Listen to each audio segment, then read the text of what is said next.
Okay, thank you very much. We have a very special group of people with us today. These are escapees from North Korea. There have been many of them over the last year, and it seems to be more and more. It's a tough place to live, and people aren't liking it. Great danger, great risk. Song Ho was with us the other night at the State of the Union address and really made an incredible impression on me and on everybody else, both on television and in that magnificent room. And I had an opportunity to meet with some of the folks, and their stories are amazing. And I thought through our really fabulous interpreter, we could probably go through a couple of the stories because they're incredible and very inspirational. So, escapees from North Korea. Go ahead. 네, 안녕하십니까. 지금 여기에 아주 특별한 손님들을 모셨습니다. 북한에서 오신 탈북자들입니다. 지금 내가 알기로는 많은 사람들이 북한을 탈출하고 있다고 봅니다. 북한은 아주 살기 어려운 곳이고 또 위험한 곳이기도 합니다. 내 옆에 있는 사람은 그 연두 교소 때 제가 초청했던 지성호 씨입니다. 그날 지성호 씨의 이야기는 아주 감동적이었고 TV를 통해서 또 그 의사당에서 많은 사람들에게 감동을 주었습니다. 나는 또 여기 있는 탈북자 여러분들의 그러한 이야기를 또 들을 예정입니다. 또 통역을 통해서 이분들의 그 여러 가지 스토리를 듣고 또 영감을 얻고 용기를 얻을 것입니다. 감사합니다. Before we start, I just had a phone call with the president of South Korea, President Moon, and they are in dialogue, at least as it concerns the Olympics, and that's a good thing, not a bad thing. And we had a great call. I also spoke to Prime Minister Abe of Japan, and we also had a very good call. So it's a very tricky situation. We're going to find out how it goes, but we think the Olympics will go very nicely, and after that, who knows? We'll find out. We're going to find out pretty soon, I suspect. So spoke to President Moon, spoke to Prime Minister Abe, and they were both very good calls, both essentially concerning North Korea. So perhaps you do that, and then I'll go ahead and we'll introduce a couple of the folks. 그리고 조금 전에 그 한국의 문 대통령과 통화를 했습니다. 지금 그 북한과 올림픽에 관해서 대화를 하고 있다고 얘기를 들었습니다. 그리고 올림픽 관련해서 대화하는 것은 나쁘지 않고 좋은 일이라고 봅니다. 그래서 상당히 좋은 대화를 했고 또 일본의 아베 총리와도 통화를 했습니다. 우리가 이 문제가 어렵지만 올림픽에 관련해서 좋은 일이 일어나길 바라고 또 올림픽 후에는 어떻게 될지는 우리가 두고 봐야 알게 되겠죠. 아베 대통령과 문 대통령과는 아주 북한에 대해서 또 좋은 대화를 했다라고 말씀드립니다. Who would like to tell the story? Would you like to start by saying what happened and how it is over there? Because the world would like to hear. 그 자신의 얘기를 먼저 말씀해 주시겠습니까? 북한에서 어떤 경험을 하고 자기가 어떻게 왔는지. 저는 북한에서 그 대학에서 그 학생들에게 주체 소락을 가르치던 교수입니다. Yes, I taught in North Korea. I was a university professor. I actually taught Juche ideology, which is the North Korean leaders' ideology. 그러다가 그 2004년에 탈북을 했습니다. 그래서 탈북하게 된 동기는 뭐라고 할까? 어쨌든 저희 남편이 정치본부 잘못되는 바람에 탈북하게 됐습니다. 그래 가족들이 정치본부 수용소에 가야 돼서. And I fled North Korea in 2004, and the reason was my family was identified as a political prisoner, so we all had to go to a political prison. So we decided to flee and escape North Korea. That's tough stuff. That's pretty tough. So you got out, and hopefully you're enjoying your life. 네, 그래서 어려운 곳에서 탈북해서 지금 삶에 만족하고 행복하십니까? 네, 사실 전 탈북할 때는 탈북하자고 저는 생각도 안 했다가 지금 탈북을 하게 됐는데 탈북할 때는 참 불안했습니다. 그래 왜냐하면 우리가 북한 체제에 충성을 다해야 된다고 항상 교육을 받았기 때문에 이 체제를 벗어난다는 게 왜 그런지 체제를 배신하는 것 같아서 그 남편이 잘못되었음에도 불구하고 그때까지도 아마 어딘가 모르게 충성심이 마음에 남아 있었던 것 같아요. 그래서 참 불안했댔는데 남쪽으로 오면서 저한테 어떤 새로운 삶이 있으리라고는 생각도 못하고 사실은 넘어왔어요. 근데 Yes, when I was escaping North Korea, I was never exposed and never experienced outside world, so I was very nervous because North Korea regime and North Korea is all I knew. So I think we were very much brainwashed, and so when I came to South Korea, I could never imagine there was a life like this that I could live outside North Korea. 와서 다시 공부도 하고 싶은 북한 연구도 실컷 하면서 생각지도 않았던 새로운 인생을 살고 있습니다. So I was able to get educated in South Korea, and I could say freely whatever I thought, which you couldn't say anything or you couldn't criticize anybody in North Korea. So I'm really living a new life that I had not imagined before. Well, congratulations. That's great. That's great. It's a great story. 네, 좋습니다. Yes, go ahead. 말씀하시죠. 네, 정광일입니다. 저는 북한 정치범 수용소 수감자 출신입니다. 북한에서 3년간 정치범 수용소에 수감되었습니다. My name is Song Bang-il. I was also imprisoned in North Korea, a political prison. So I was there for 3 years. 저는 한국에 와서 노첸이라는 단체를 만들어가지고 지금 현재는 북한 정치범 수용소 해체와 북한에 정보 유입하는 활동을 하고 있습니다. So I am heading an organization in South Korea called No Chain, and what we do is to trying to stop abuse to North Korean political prisoners in North Korea, and we also focus on sending more information to North Korean residents so they are aware of what's happening outside North Korea and inside. 대통령께서 한국에 오셔가지고 국회에서 한 연설을 보았고 제일 먼저 제가 북한으로 그 연설을 보냈습니다. And we heard President Trump make the remark and speech at the South Korean National Assembly, and I was the first one to translate that speech and send it to North Korea. 그 영상을 본 북한 주민들은 많은 감동을 받았고 또한 힘을 가지고 있더라고요. And the people who saw the President Trump's speech made at the Korean National Assembly was very moved and very impressed by the speech, and they were able to get confidence and support. 앞으로도 Thank you very much. It was very nice. 감사합니다. Thank you very much. Hope it helped. 네, 도움이 됐기를 바랍니다. It's great. Yes, ma'am. 저는 김영순이라고 하고 북한의 정치범으로서 9년 동안 여독 스토리가 제 이야기고 한국의 뮤지컬을 했고요. 정치범 수용소에서 70년도 김정일의 사생활을 알고 있는 게 죄가 돼서 성혜림하고 친구고 여고 시절부터 대졸까지 그래서 여독 수용소로 가게 됐습니다. Yes, my name is Kim Young-sun. I was a political prisoner in North Korea. I was imprisoned in Yeodok prison for 9 years. There's actually a musical, Yeodok, that is made based on my story. And I became a political prisoner because I was friends with Kim Jong-il's wife during high school, so I knew a lot about their lives.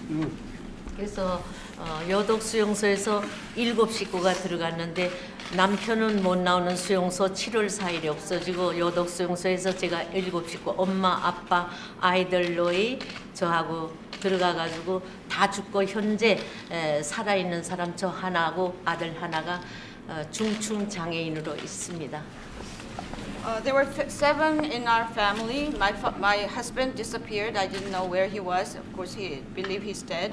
So 6 of us went to the prison. My mother, my father, and there were we had 4 children. All of them died, and so I am remaining, and I have one son who is gravely physically disabled.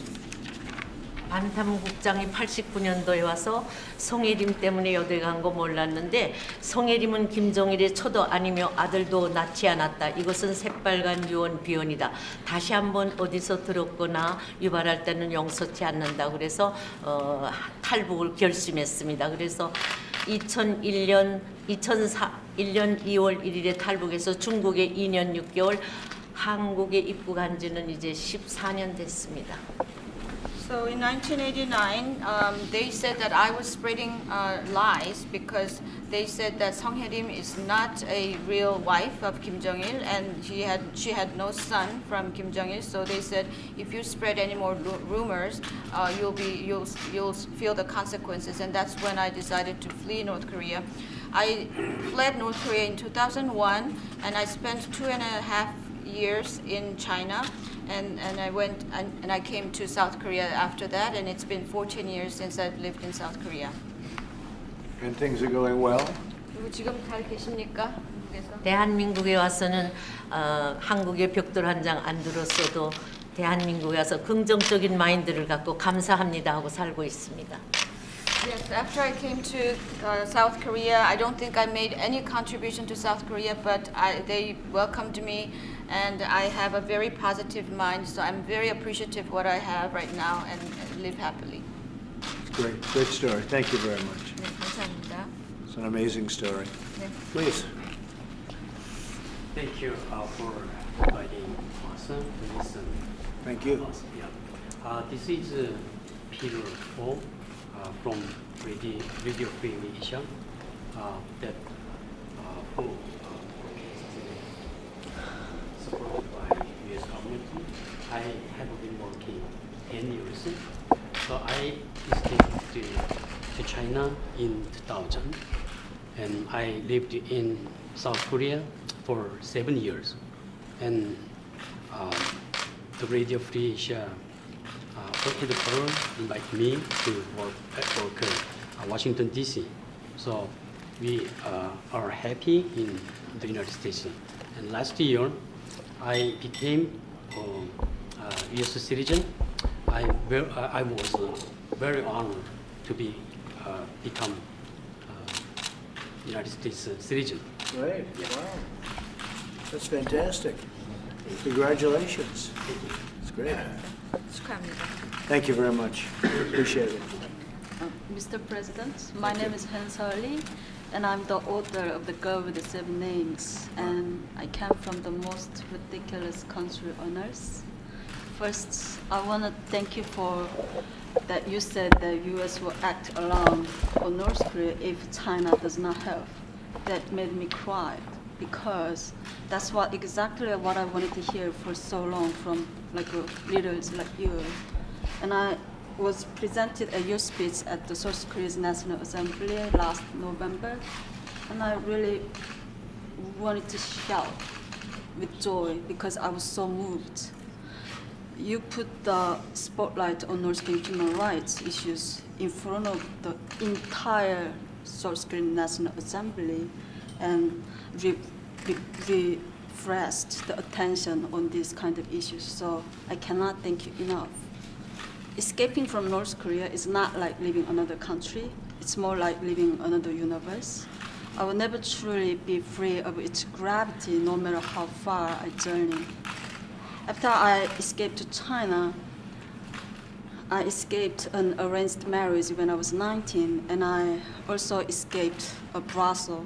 And eventually I arrested by the Chinese police, but narrowly avoided being repatriated to North Korea because of my Chinese language abilities. They couldn't believe that I was a North Korean defector. Due to all the dangers surrounding me, that I have to change my name so many times hiding in China. So I became The Girl with the Seven Names, which is the title of my memoir. So,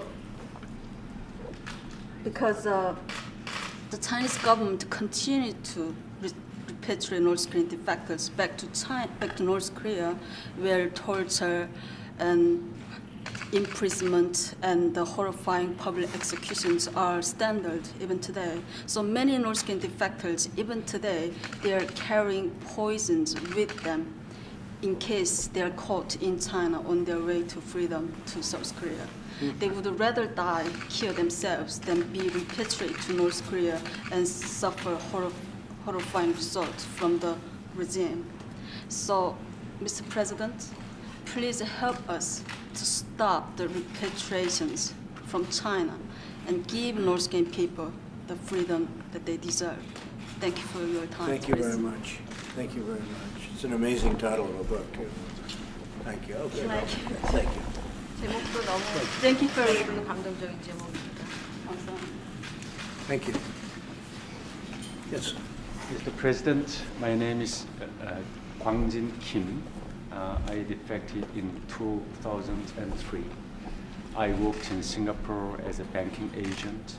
I worked for Mr. Jang Song-taek, who was executed, brutally killed by his cousin. And I ran Revolution Farm there. And I was lucky to escape North Korea with my wife and son. And my son is now staying. He actually, graduated Yorktown High School here in Arlington.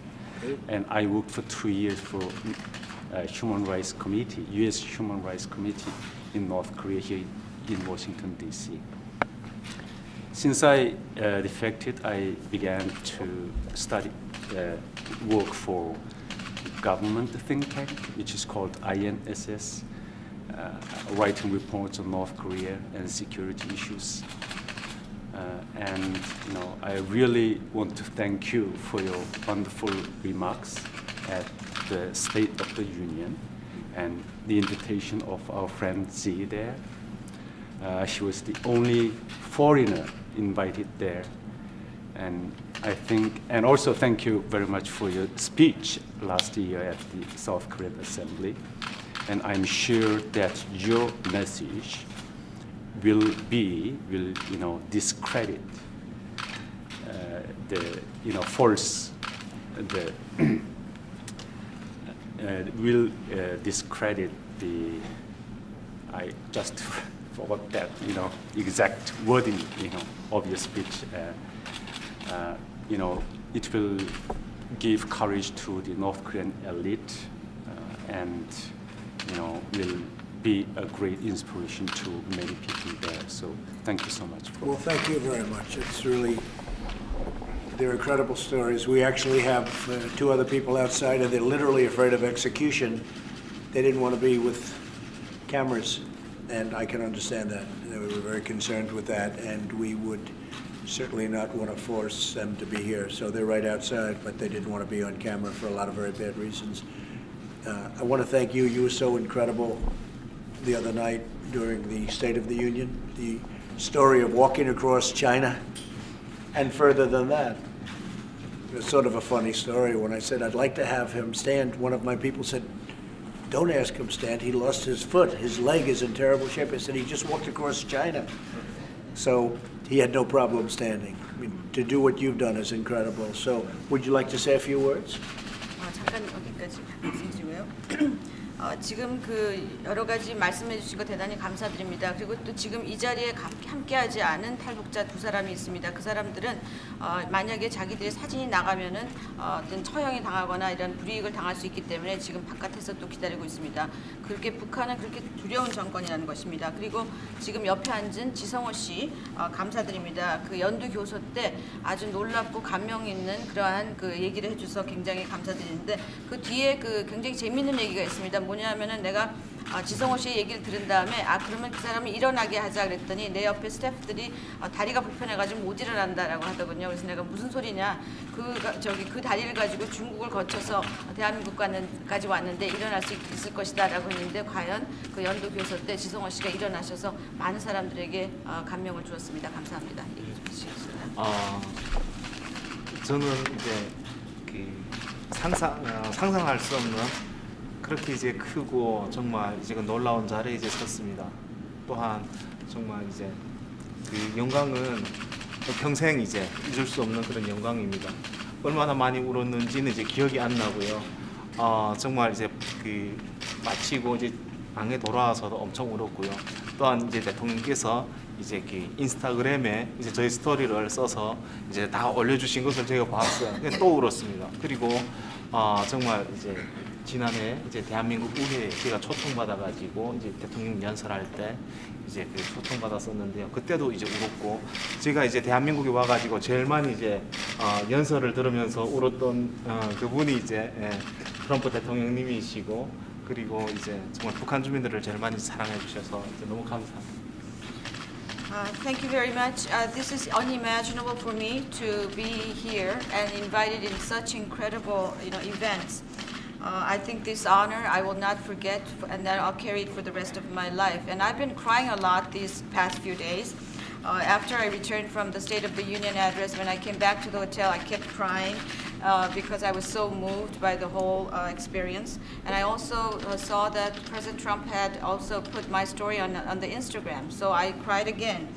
And actually, when President Trump came to South Korea and delivered his speech at the Korean National Assembly, I cried as well. So actually, the speeches that I was so moved and influenced and brought me to tears are the two speeches that I heard from President Trump. And I'm so appreciative that President Trump thinks about the people in North Korea are suffering, and that you're paying attention and trying to help us. So thank you.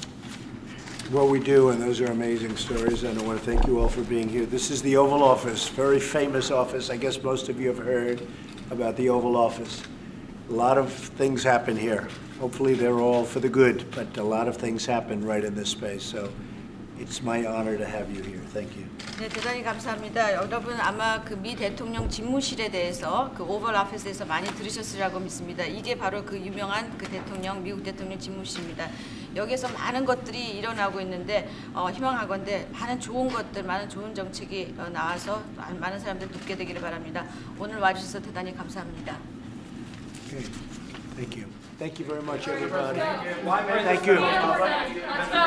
We're leaving everybody out. Let's go. What do you think of this? Make your way out. Let's go. I think it's terrible. You want to know the truth? I think it's a disgrace. What's going on in this country, I think it's a disgrace. The memo was sent to Congress. It was declassified. Congress will do whatever they're going to do. But I think it's a disgrace what's happening in our country. And when you look at that, and you see that, and so many other things, what's going on, a lot of people should be ashamed of themselves, and much worse than that.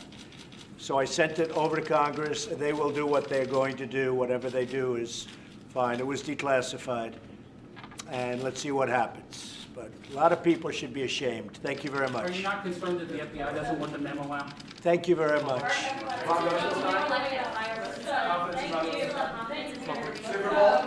You figure that one out.